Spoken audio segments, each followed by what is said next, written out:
Doctors of Reddit, what happened to a patient that will haunt you for life?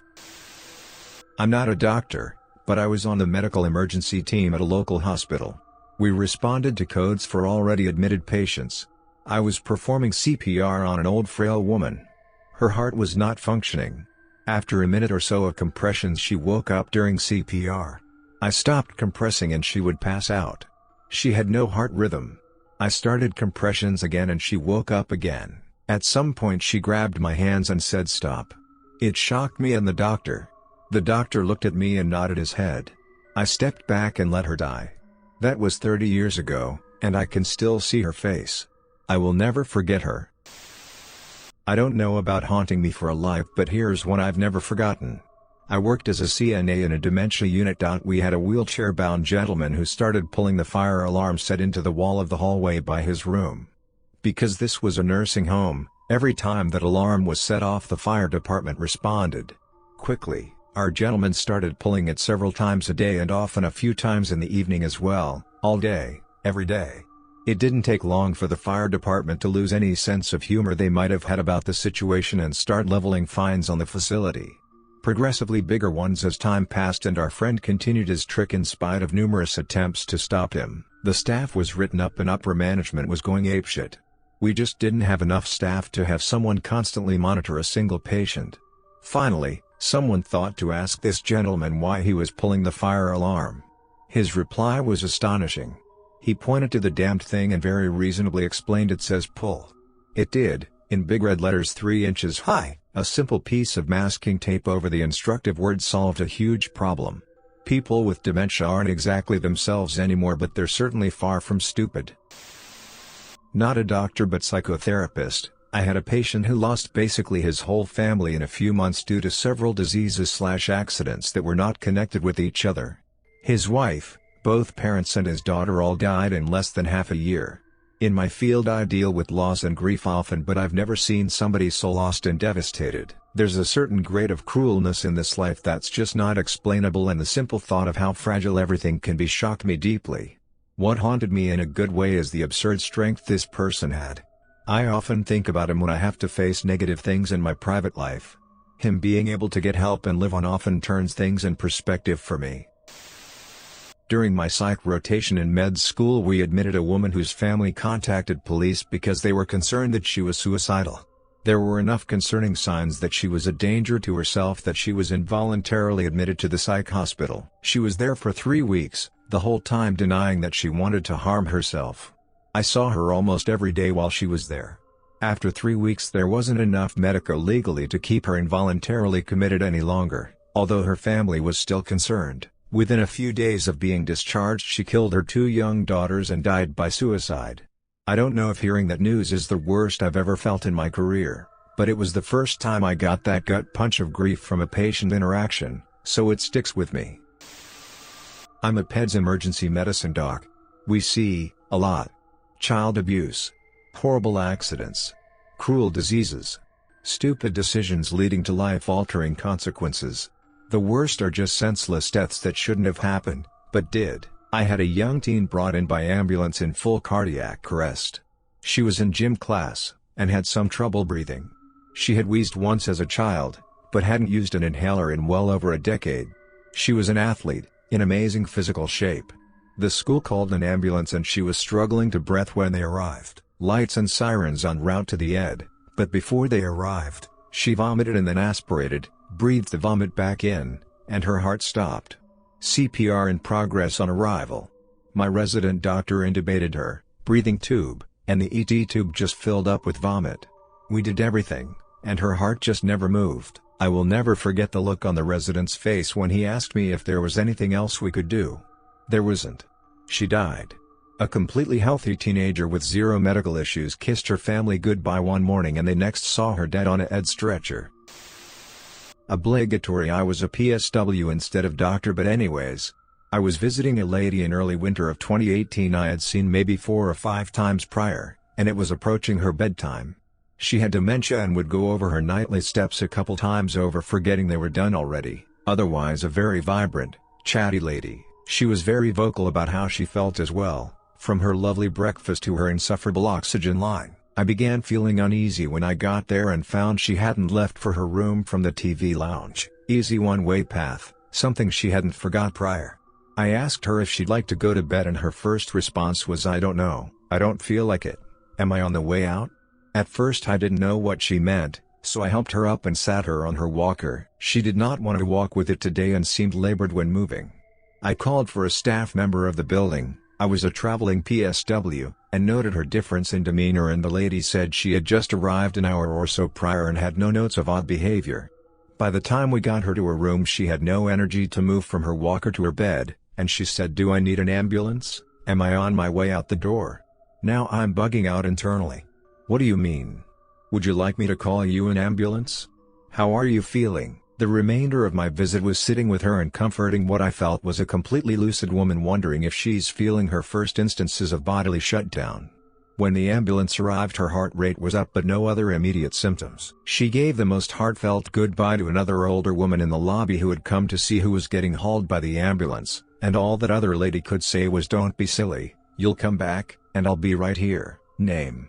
V never came back and died 3 or 4 hours later that night. I got a work email mentioning her services were discontinued due to her passing. All through the hallway to the lobby, and then as they wheeled her out, "Am I a goner? Am I on my way out the door?" She knew. Dementia or not, she still knew.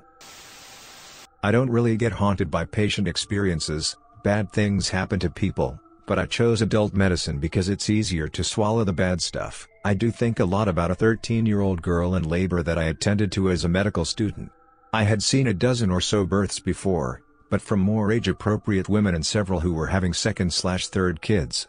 This 13-year-old's whole room was just different. Stuffed animals, princess blankets, siblings that were younger than 10. Her mentality was obviously that of a 13-year-old too, which is a weird juxtaposition. I think about her specifically during a lot of this abortion debate. I think this particular girl had some agency granted by her family to decide, and she opted to carry the baby. But man, if that whole thing had been forced it really would have been difficult. PICU nurse here. Had a kid, 10 years old or so, who was properly restrained, but had fallen asleep in the back seat, his neck relaxed and his head tilted forward like kids do when they fall asleep sitting up. The car was T-boned and his head whiplashed in a way that internally decapitated him. Neck broke, spine severed.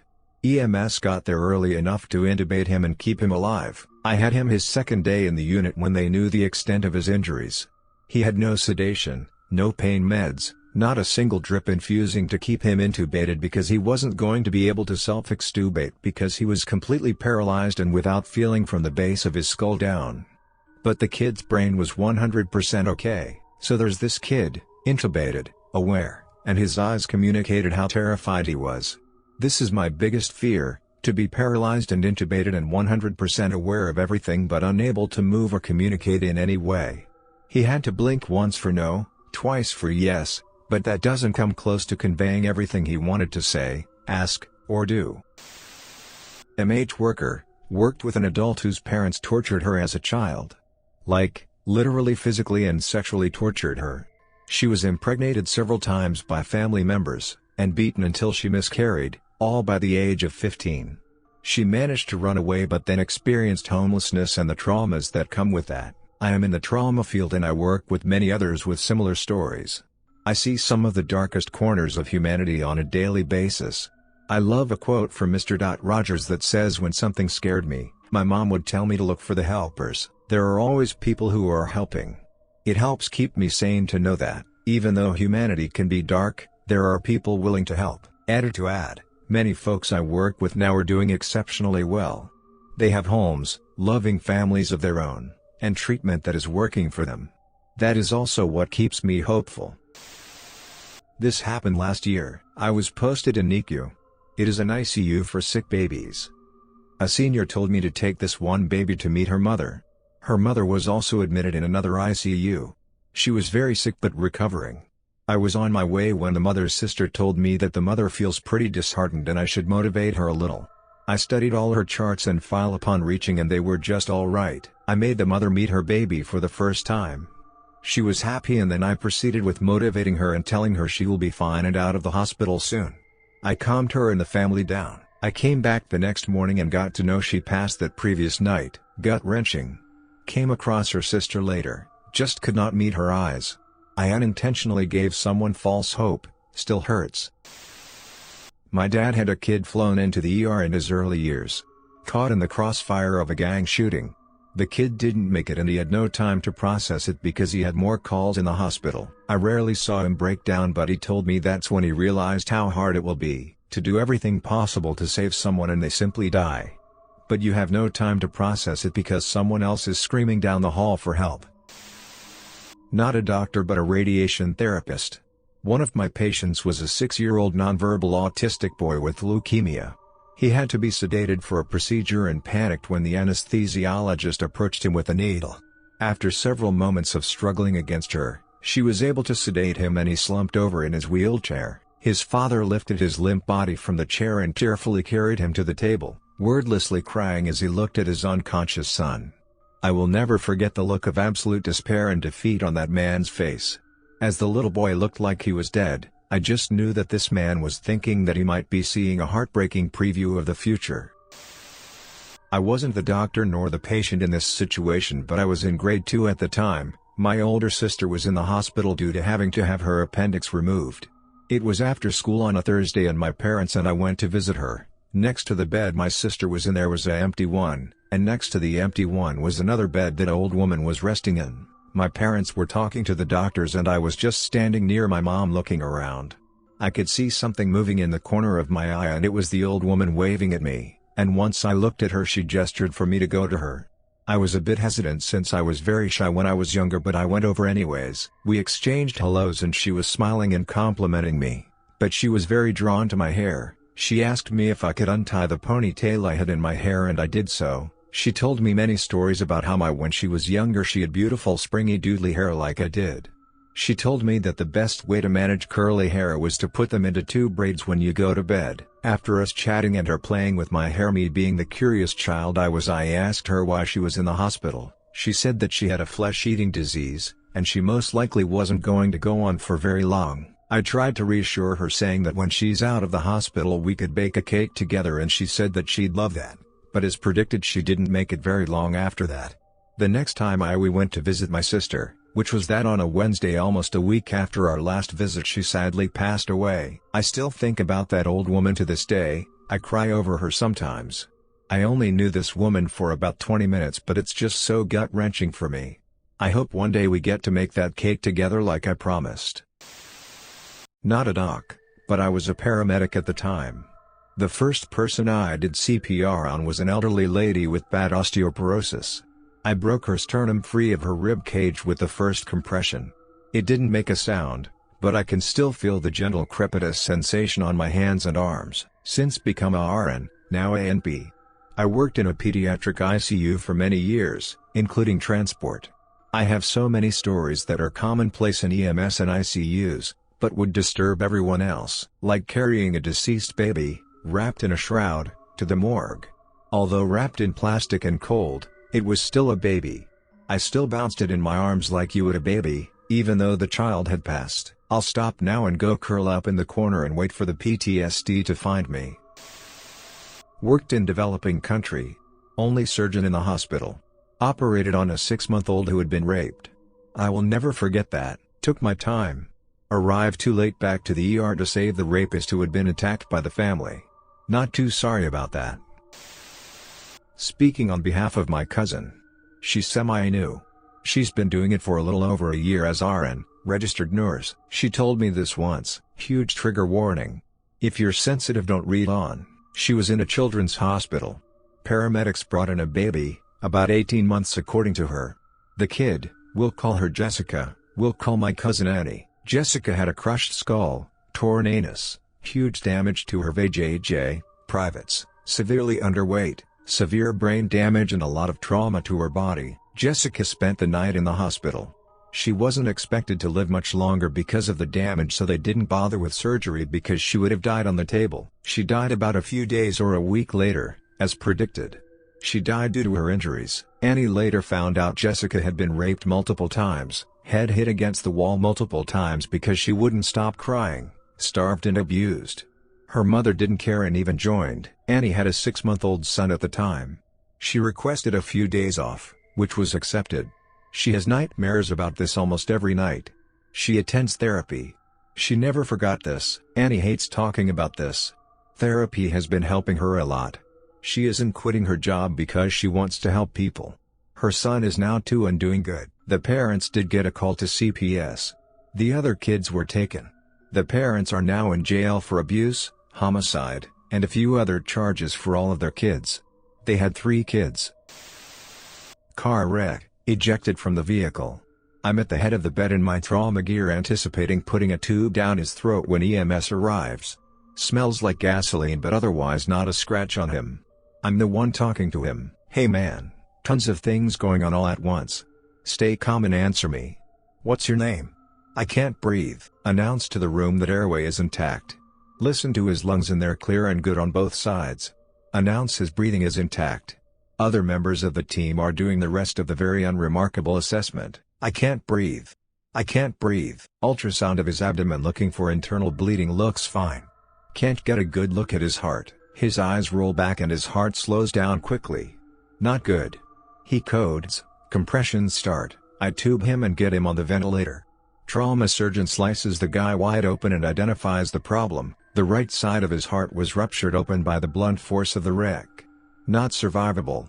The ultrasound has gone on the heart first ever since. Needle decompression wouldn't have made a difference in his case, but it might on the next one. Wear a seatbelt. Medic here.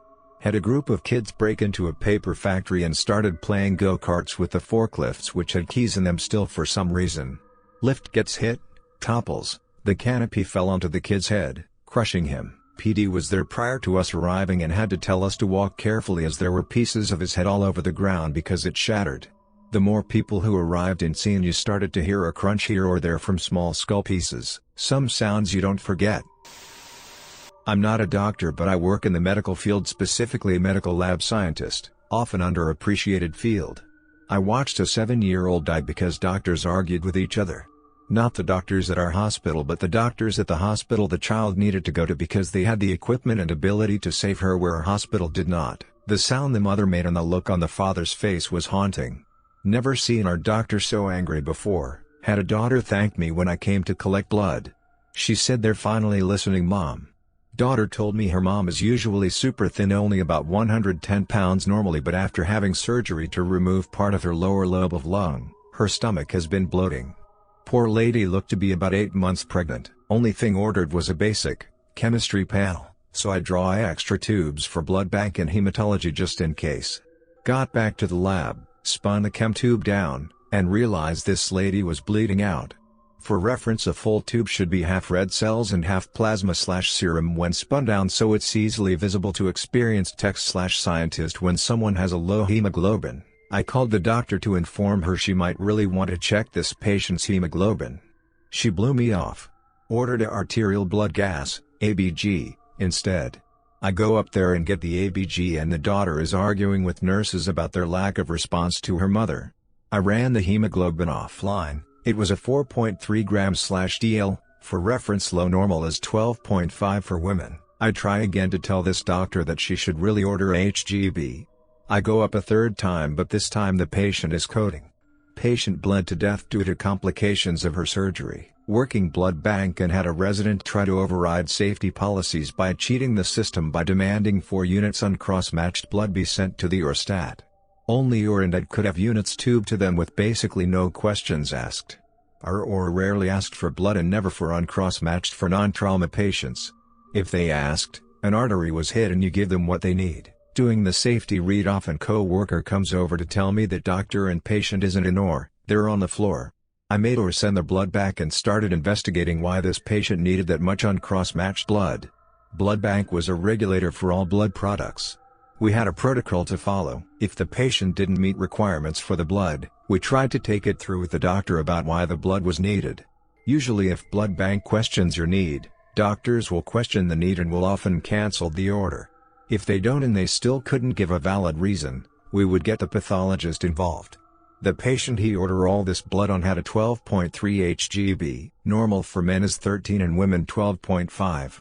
We don't start giving blood until they reach a 6 to 8 depending on the patient. Needless to say, this doesn't qualify. I call and was told the patient has a GI bleed. I inform them that their labs do not indicate a GI bleed as the patient is holding steady at 12 to 13 Hg for the last 24 hours. I also ask, are they referring to the correct patient? Misidentification is common, unfortunately. No, it's the right patient and he is actively bleeding and needs 4 units of RBC. I get the pathologist involved who has full access to the patient's charts, more than I need/do, and she agrees with me. Resident insists this patient needs all this blood. At this point I've completed the type and screen and have cross-matched 4 units, but before I give him any, I get the medical director involved. Medical director also agrees with the pathologist and I, but the resident comes down to our blood bank and basically argues with the medical director. Medical director cannot convince him this amount of blood is not needed. Instead he at least convinces him to do the 1-to-1 ratio of blood and plasma. I had to give him 2 units of RBCs and 2 units of plasma. I end up spending a good hour writing up the doctor on our safety reporting system. I got a call 3 hours later from our lead blood banker asking what the hell happened, that I was reported as having detrimentally harmed a patient by delaying life-saving blood. I told her what happened and gave her the case number from my report. Resident's report conflicted with my report. Patient died and autopsy revealed that he died from a transfusion-associated cardio overload, DACO. They basically gave the patient a heart attack because they gave him too many blood products too quickly. Here's the kicker. Patient had a nosebleed that wouldn't stop, panicked over a nosebleed. I have more similar stories, but basically I've seen arrogance kill more people than anything else. I'm a speech therapist. I had a patient literally die on me during my evaluation. She was a 100-plus-year-old lady who came in from a nursing home. I was in her room to evaluate her swallow. Literally a couple minutes prior she was talking to me, requesting something to drink, and even helped me and the nurse to scoot herself up in bed. After a couple sips of juice and bites of applesauce she became unresponsive and closed her eyes. I called her name and touched her to try to wake her. I noticed she didn't seem to be breathing. Then she opened her eyes, gasped for a breath of air, then went out again. She repeated this a couple of times. 3 things always stuck out for me when I recall that event. The first one was how it just kind of reminded me of a computer trying to reboot up but failing. The second part, once I realized what was happening, was my immediate though of "oh no. Don't do that please, I'm gonna get in trouble." Luckily, family was merciful enough to have her code status as DNR/DNI, so when I ran to grab her nurse we didn't have to call a code blue or try to resuscitate her. The nurse called the family to let them know she was actively dying. The third thing was just how quickly and relatively peacefully her death happened. She went from here 1 minute to gone within less than half an hour. There was no pain, fear, or rallying. Her body just gave out. It seemed like a nice way to go for somebody in the hospital. It's weird to think that I've given people their last sips of liquid/bites of food before they leave this world. In her case it was applesauce and cranberry juice. I hope it made her last few conscious minutes a little enjoyable. Haunting, as in I'll carry this with me for the rest of my career, but in a good way. When I was a medical student, I had a patient come in with a full-blown stroke, hemiplegia, aphasia, facial droop, etc. The stroke fellow I was with showed me how to draw up and pushed BA, a clot buster medication, and allowed me to administer the drug. Fast forward a few days, and this patient had recovered nearly all of their function, some residual weakness, but fully able to converse and articulate themselves. As she was getting discharged, she looked at me and said, "You know what? You've been coming in and seeing me every morning for the past few days. You were the first face I saw in the emergency room, and now you're the last face I'm seeing as I get ready to leave. I'll never forget you." She gave me the sweetest, most heartfelt hug. She's probably the reason why I'm happy and content going into the specialty I am going into. Not a doctor, but I watched a cancer patient with extremely slow-growing tumors in her brain and in her bones. Everywhere there was a met in her bone caused the pain of a broken bone, and they just kept growing and growing. The ones in her brain made her suffer hallucinations and lose touch with reality. She was begging for death for months before she lost the ability to communicate such a complex thought, and it was months after that she finally died. Ultrasound tech here. I was brand new in the field and called up to do a venous scan of a leg for DVT. No problem, I go up to the floor and start trying to do my thing. Patient is uncomfortable but cooperative at the start, but I can't see anything. The veins are all shadowed out. This is not normal for an extremity. I start thinking it's my inadequate imaging to blame, so I call my coworker up to help. I start seeing actual bubbles zinging across my screen through the veins and really have no idea what's happening. My coworker gets there. Patient has gone from uncomfortable to in so much pain they've maxed out the amount of morphine you can safely give to someone. We keep trying to scan, but even my coworker who'd been doing this for 15 years can't get images. Everything is still so foggy. She sees the bubbles but can't explain what they are either. Finally, we are asked to leave the room because they're going to rush the patient to emergency surgery. From what I heard, they opened up the leg, the infection spread instantly and the patient died on the table. It was a form of aggressive gas gangrene. In 24 hours someone went from fine, minor injury, writhing in pain, to dead. Still blows my mind to this day. Not to a patient, but by a patient. Came into the ER, drunk and messed up for minor interventions on account of bruising and lacerations to the head and face. His friends/whoever's came in later, questioned us because we kept him under observation, bashed the crap out of my senior attending, the security, and some junior doctors using metal rods, because apparently we wanted to keep him to make money. This was at a free government-run hospital. Left that hospital, took a break from medicine on the whole, and at a better, more secure place currently. Glad we weren't shot. Was working as a PCT in the ER while going through school to become a paramedic. Patient came in because his tumor was bothering him. The tumor was a massive, I'm talking larger than a football-sized tumor that was growing on the outside of his neck. Patient had been declining medical treatment for some time, attempting to heal it with natural remedies since they couldn't take it off surgically due to being too vascular. I remember starting his 4 and getting a whiff of that sickly/sweet smell of decaying flesh. His tumor was rotting. When I looked at it, I could see maggots crawling in it and around it. The RN that night irrigated it and pulled 2 suction canisters worth of water and maggots out of all the holes they had created.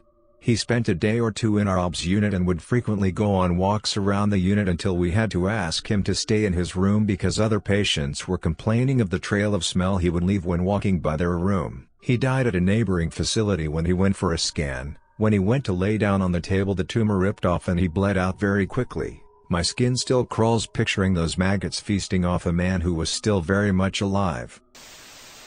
ICU hospital doc here. Lots of horror stories of accidents, bad disease, sad losses, etc., but the most memorable was when a sick lady in the ICU stayed awake repeatedly yelling "get out!" to nothing in particular. Finally she fell asleep, but the next day asked for a new room. Said she was tired of sharing her bed with the other patient. There was no other patient in the room, just her. She then described an elderly man, white hair, raspy voice, very tall, who kept pushing her over to one side of the bed. I shit you not, a patient with that description died in that room the day before. We moved her to another room and not one of us went in that room for the rest of the day.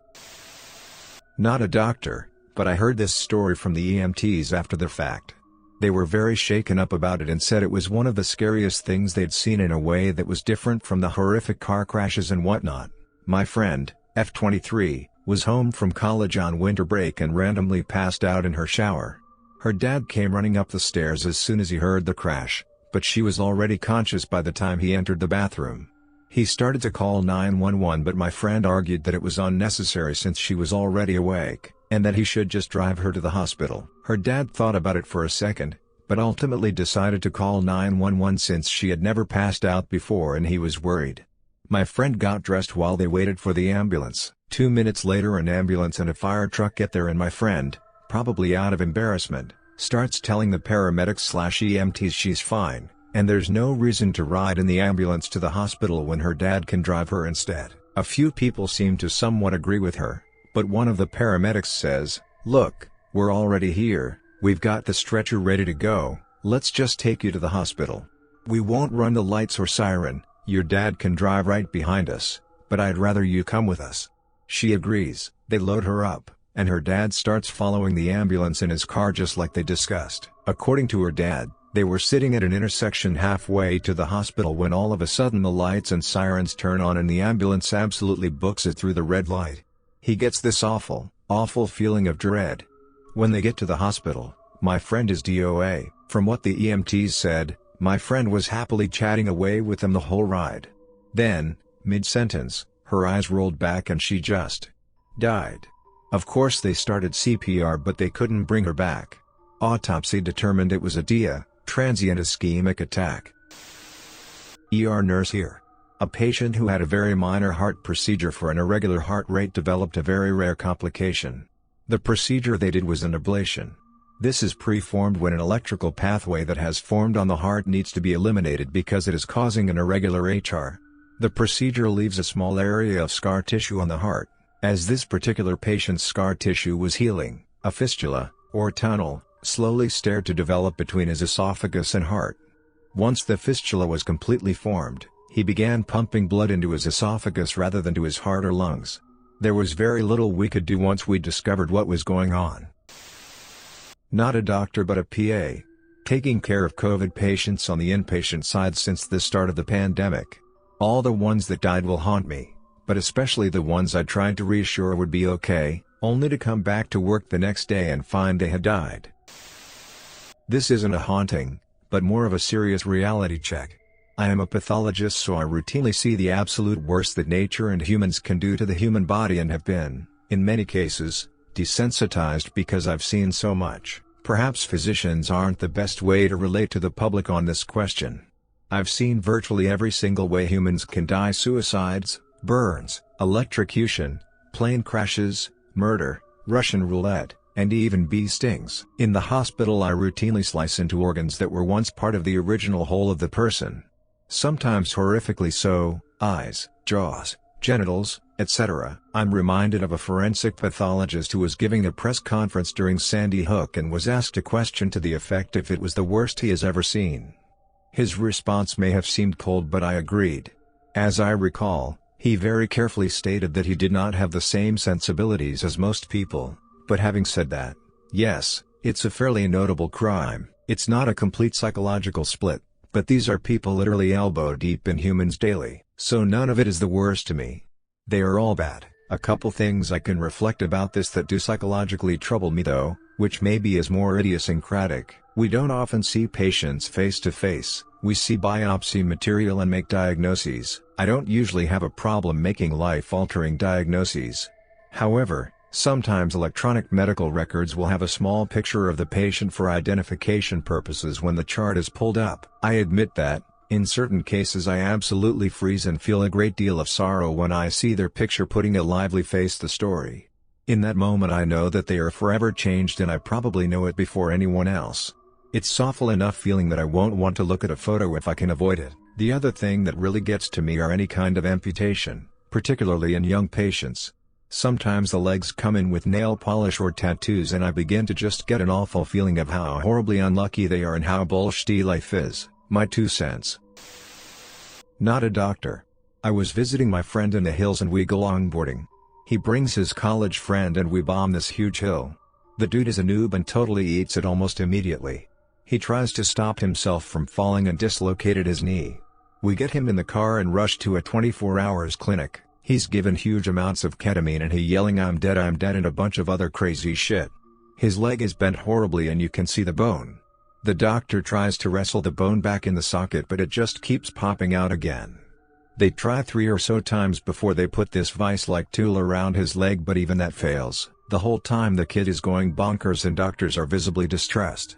They said they needed to pop it back in or the whole leg would die. His ankle is a balloon at this point. They never get it in and an ambulance takes him to a real hospital. Me and my friend are in that room watching them the whole time. My friend was doing bio major with intent to follow his father's footsteps and become a doctor. He looked sick during the ordeal. I was actually very intrigued and grateful I got to see the whole thing up close. We don't really talk about it, but he decided not to be a doctor, lol. The kid turned out just fine. I guess the hospital has better doctors. Not my story, but a story from an older nurse. She was working on a maternity ward many years ago and one woman gave birth to a horribly deformed baby. It was assumed it would not survive or have any quality of life, so she was told to take it to the sluice room, where it was left in the sink to die, assuming it would only live for a few minutes. The mother was told it had been a stillborn and was not allowed to see the body. An hour or so later the baby was still alive. A woman just admitted to hospital for breast cancer. She was in her early 30s. She lifted up her shirt and it was fungating. Don't image search, it means the tumor is breaking through the skin. It has a particular, awful smell. She had delayed treatment because family had encouraged her to see a naturopath as they didn't support traditional medicine. She didn't do well. Not a doctor yet, but a psychologist. I can't say this haunts me, as I've had quite a few cases like this and wasn't particularly impressed, but I understand that this is the kind of thing people here are looking for. My very first patient was a then teenager who had a history of threatening and attempting countless acts of cruelty, beyond other antisocial behaviors. He had plans for torture and murder as well. At first people didn't take him seriously, but then they started finding evidence of him actually getting ready to carry some of them out. One of his favorite ideas was torturing a neighbor by tying her to a cage and removing her nails and teeth before inserting a live serpent in her genitalia. This one was inspired by the dictatorship here in Brazil a few decades back. Needless to say he was in favor of it and identified as a real-life far-right neo-Nazi. Sick. There were quite a few others, but frankly I don't have the time for many more. Sorry, everyone. He also threatened me quite a few times, usually of either burying me alive, which later I found out is a not uncommon theme with this kind of patient, or restraining me inside some tires and setting me on fire. Obviously I won't reveal any information that could be used to identify him for ethical reasons, but I'm okay with answering some questions as soon as I have the time. One more. In the 90s I had an AIDS patient who was a little older than me.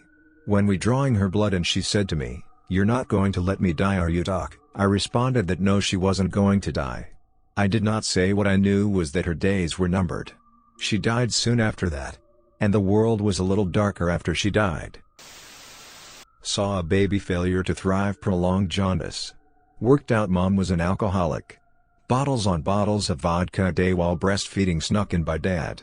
Child safety came, took mom away, and we looked after bub on the ward for 3 days before she went back to mom. As a junior I wasn't told why, all I knew was the parents threatened to sue. A patient with end-stage liver failure who refused to sign a do not resuscitate form and refused palliative care. One of his esophageal blood vessels ruptured, a known complication that can arise in such patients, and with every CPR compression, blood spurted from his mouth onto everyone/everything nearby. I'm not in the medical field and I don't have a medical story. I'm just sitting here in my living room having a solid cry. Not because of the tragic stories, even though I feel that weight for sure. I'm crying because of you all. You're actual heroes and I feel blessed beyond words that I'm fortunate enough to share the world with people like you. The fact that even with these stories burned into your memories, you get up every morning and do it all over again is such an inspiration. Night before Thanksgiving my PICU got a call from an outside hospital about a 3-year-old near drowning. We are the only level 1 trauma hospital in a 2-hour radius, so most sick patients from other hospitals are sent to us. We send our transport team to receive the patient, stabilize and bring them back to our facility. Upon the team arriving they called back and said the patient was already atonal breathing, and on many pressors to maintain good HR and BP. We transported him anyway. When they arrived I met with the patient's mother, to discuss what happened and how they are presenting, and what tests would needed to be done to determine chances of survival, MRI, CT, VG etc. Mom only kept saying to save her baby and I would just reply, "They're in the best hands at this facility, we will do all we can." Right then patient begins to code. We coded them for 20 minutes without ROSC, I called it. Mom immediately turned to me, wailing, crying, and screamed, "You said you'd save my baby." This was now like 2 a.m. on Thanksgiving. She's a single mom, and this was her only child. I felt such immense guilt, her only child, and I lost them, on Thanksgiving. That night when having Thanksgiving dinner with my family, my mother-in-law, who always does this every year, goes, "Let's go around the table and say what we are thankful for." And my first thought was, fuck this, I just made this mom lose her only child and you want your entire family just to say I'm thankful for family and health. I'll never forget that mom wailing at me, and that feeling that I let her and her child down. I'm a nurse working in home care. We tend to all sorts of people, including terminally ill patients. I had this man in his 70s, who had prostate cancer which spread to liver, bones, lungs and more. He was in terrible pain in his knees and hips, where the cancer had spread most notably. He had radiation treatment to his prostate, but it didn't help him, but left him with nasty radiation burns on his butt cheeks. We changed the wound dressing daily, because it was filled with fluids that smelled horrible, like rotten flesh. And each day we saw the wound, it worsened. In his last days he was in bed all the time. We gave him enough meds so he had some relief from the pain but was still awake to see his family. We tried to move him as little as possible. He had a diaper, as most terminally ill has in their last days, but I didn't want to place a catheter on him, due to the prostate cancer. We had to change the diaper one day. The smell of urine and feces was quite pungent, also the wound dressing hadn't been changed in a few days, so that smelled a lot too. We told him we needed to roll him on his sides to change the diaper, give him a quick wash and change the wound dressing. He was reluctant but agreed. When we rolled him, he let out the most painful scream I've ever heard. He was in so much pain, and he just kept screaming. I couldn't change the wound dressing, but my colleague managed to quickly change the diaper and we rolled him back. I had to turn away, because that scream just hit me so badly, made me sick to my bones and made me tear up. I've been a nurse for 6.5 years and have seen a lot, but that scream, I can still hear it. When I was in training, nurse, I was on placement in a tiny community hospital on an island 2.5 hours away from a major city. One day we get an admission from a care home of a very obese gentleman in his 70s who was impacted. His intestines had too much poop and the whole thing stopped moving, which is very serious. He had breakthrough diarrhea and had had a few instances of fecal vomit before coming in because of how high the impaction went. Anyway, we got him comfortable in his bed. He was a jolly old man despite the level of pain he was in, and we got him set up with TV etc. It took a few of us because he was a very large man, but he was appreciative. We left his room to help someone next door and for some nurses to go get lunch. I was in the other room assisting with the bed change when I was asked to go get the spare pillows out of the man's room, said hello to him, sorry for the intrusion. He was bright and reactive. No more than 10 minutes later I'm doing a hall check, just popping my head into everyone's rooms to see if anyone needed anything. When I got to his room, I got this pit in my stomach because I knew something was wrong but I didn't know what. Called his name, no response. His head was hanging backwards in an unnatural angle and the skin on his arms was translucent to the point you could map his blood vessels. I called out to him again and shook his arm. His whole body rocked lifelessly from side to side. I saw his mouth was filled with brown grainy liquid which was pouring out at the sides, eyes bloodshot and wide open. His face was in an almost screaming expression and I knew he was dead. I ran to the doctor's room, who was having lunch, unhappy to see me and didn't believe me, and basically dragged her to the room where she pronounced him dead. Cause of death being asphyxiation on fecal vomit. If he'd been taken to hospital a few days before we might have been able to save him. I saw his face for months after that in windows, other patients and out the corner of my eye, and he still comes to see me in my dreams sometimes. I work in forensic psychiatry now and see some SHT, but this was by far the worst. It's only been 8 hours and I already have 180 comments. I didn't expect this post to blow up as much as it did. First of all, thank you to all the doctors for working so hard to treat patients.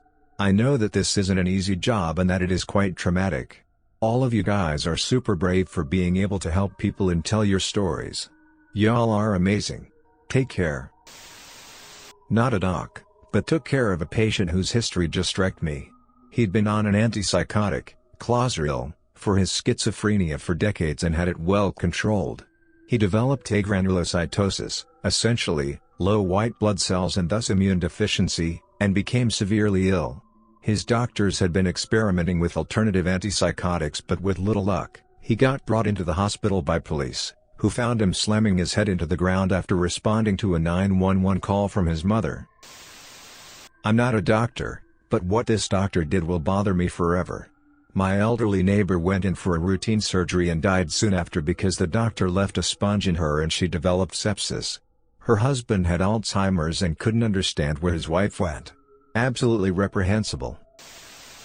Oh, something that I could actually comment on. Internal medicine resident here, but this happened while I was still a medical student rotating in the ER. 2017. Not my patient, but the emergency department had this little girl, around 4 years old, who would not stop crying the moment she arrived.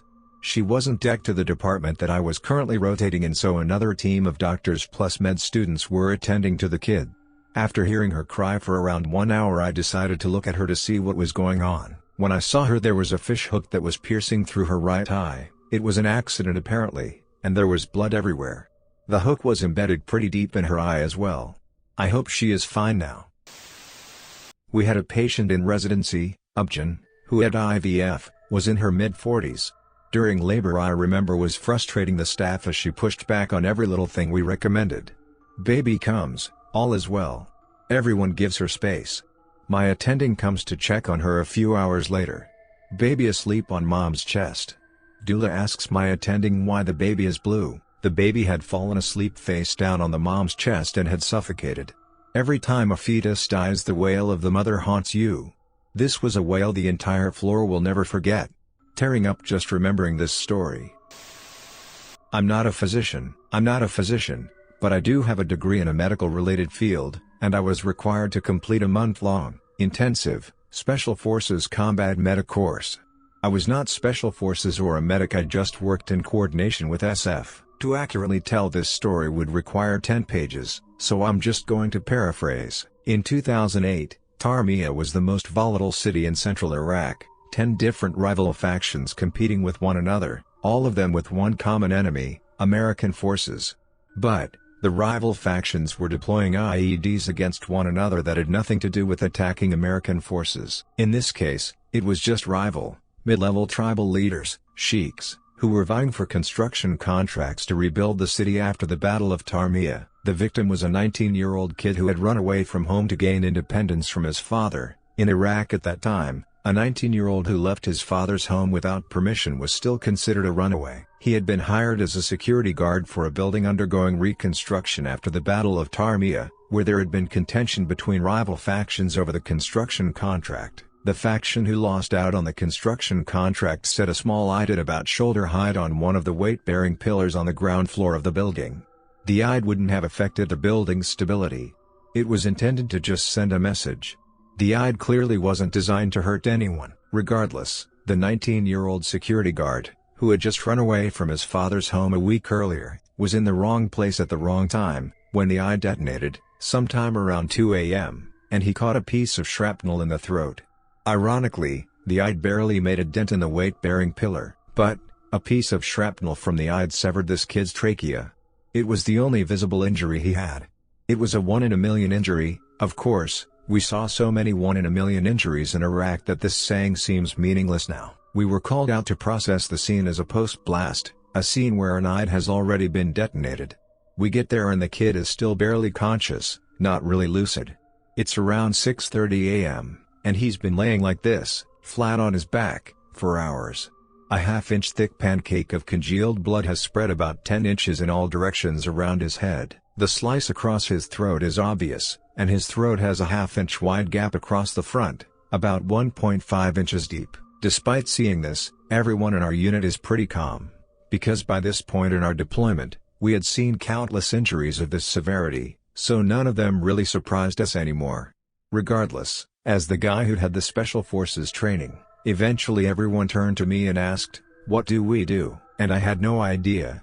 The Special Forces medic class I had attended was entirely focused on keeping people alive for an hour until they could be transported to a field hospital. We were trained on live, sedated, hogs. We would receive half a day's instruction, then go into the field and practice those techniques on live, sedated hogs. The instructor would grievously injure a hog, use a knife to sever a major artery, shoot a shotgun blast to the hog's gut, etc., and we'd have to administer life-saving techniques and stabilize the hog's vital signs for an hour, if the hog had been human, keeping the human alive long enough to be transported to a hospital. This was all we did, 8 hours per day, for a month. So, everyone's looking at me, wondering what to do, and I have no idea. More than anything else, just based upon blood loss, the kid needs intravenous fluids. But we obviously don't carry bags of saline solution around with us. At this point, his injury has stopped bleeding, so there's nothing to bandage or put pressure on, and even if he were still bleeding, he's now breathing through the hole in his trachea. Are we going to bandage his only airway? Are we going to put pressure on his throat to stop bleeding? Here's where it gets really shitty. This kid's bleeding looks like it stopped possibly hours ago.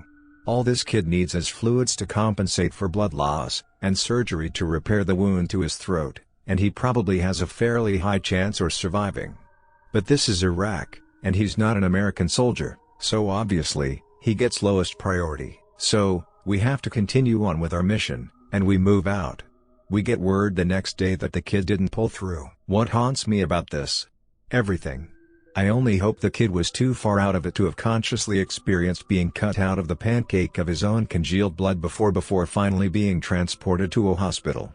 The fact that the kid lay on his back, bleeding out, semi-conscious, but not to the point of death, for hours. The fact that the kid saw his only way of escaping his father's home was to take a ridiculously dangerous job, and it killed him during his first week on the job.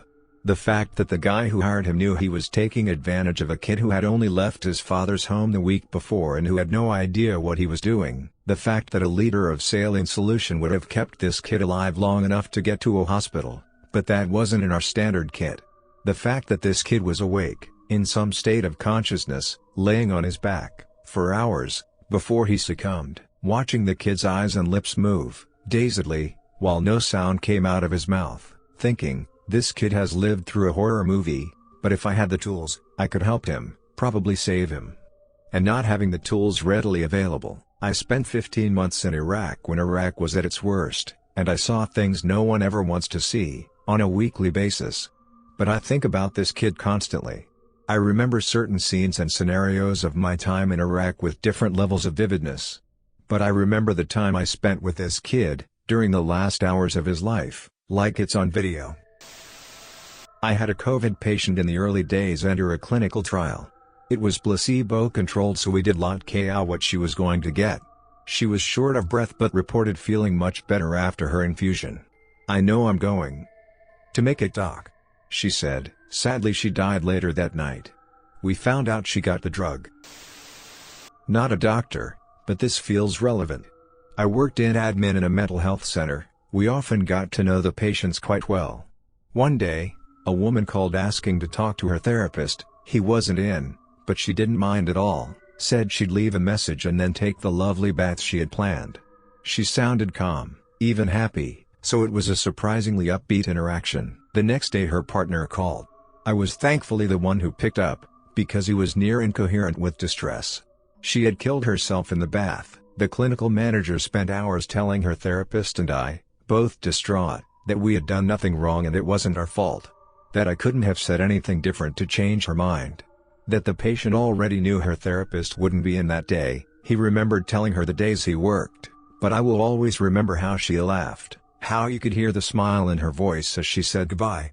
I think she was at peace with her decision. The mental illness she fought was a very difficult one and I understand her choice. I still can't forget that I was the last person she spoke to. I'm not a doctor, but used to work as a medical secretary. I present to you the worst person at suicide ever. First incident, he jumps out of a window to commit suicide, but just causes himself 2 broken legs and spinal damage, leaving him unable to walk unassisted ever again. Second incident, I don't remember what he ingested, but I think it was caustic soda. Anyway, causes massive internal damage and causes him to have part of his bowels removed and he now shits in a bag. Third incident, I don't know how he managed this, it wasn't in the notes, but he hung himself. Caused damage to his throat, so now his voice is messed up and his left arm has some nerve damage. Fourth incident, I don't know how he managed this, but he managed to obtain a gun? In the UK. With a messed up voice, in a wheelchair. He tries to shoot himself, but ends up shooting his right eye out instead of anything else. I don't think this was his last attempt, but that was the last time I saw his file as he was being admitted for lower orbital surgery to reconstruct his face. Poor man needed far more help than surgery. If you made it to the end of the video, thanks for watching. Don't forget to like, subscribe and share, and we will see you in the next video.